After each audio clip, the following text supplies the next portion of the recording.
Tout le monde se souvient du vol MH17, abattu en Ukraine en 2014 par un missile sol-air tiré par les forces pro-russes du Donbass. Aucun survivant parmi les 283 passagers. Depuis le 1er février 2024, Pékin met en danger la sécurité aérienne dans le détroit de Taïwan. Un vol Air France passe par ce couloir aérien.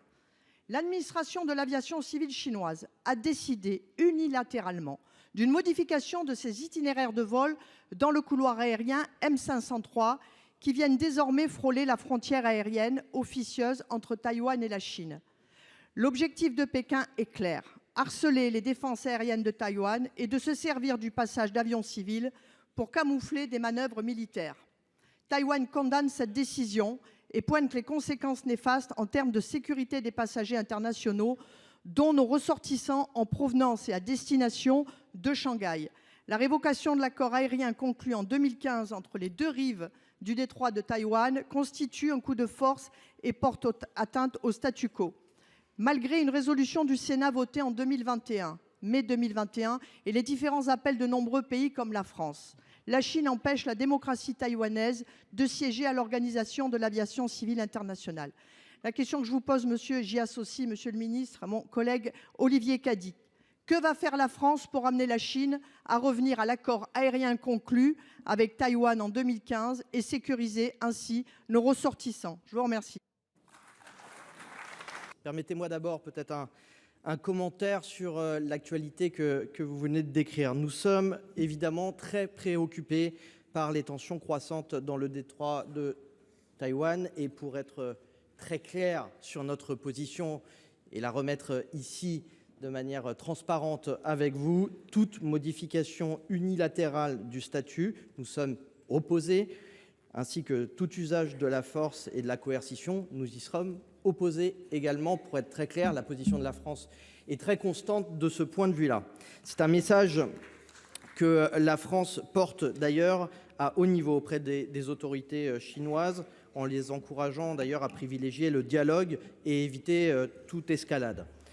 En France, la France est attachée à la paix, à la sécurité de la région. Cette position d'ailleurs se traduit par le passage régulier de notre marine nationale dans les eaux internationales du détroit. Nous marquons ainsi, en faisant passer la marine nationale, notre attachement à la liberté de navigation et de survol, conformément d'ailleurs au droit international que nous revendiquons dans cette zone.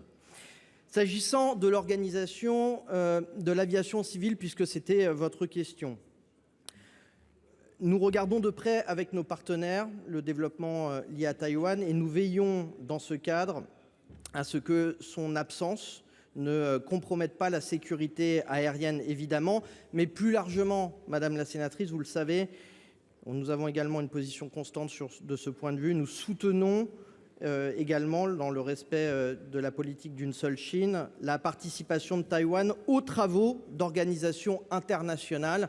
Mais il faut que les statuts le permettent et que ce soit d'intérêt collectif.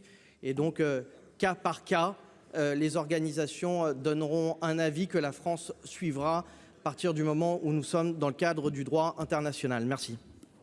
Madame de Véza. Oui, rapidement, monsieur le ministre, personne n'est dupe, ici la Chine, irritée par les résultats de la présidentielle à Taïwan, cherche désormais à instrumentaliser l'aviation civile par des considérations politiques et militaires. Je le répète, la France doit appeler à l'ouverture de négociations pour sauvegarder le statu quo dans le détroit de Taïwan, fondé sur la paix, la sécurité dans le respect mutuel et celui des règles de droit. Je vous remercie. Merci. Merci, monsieur le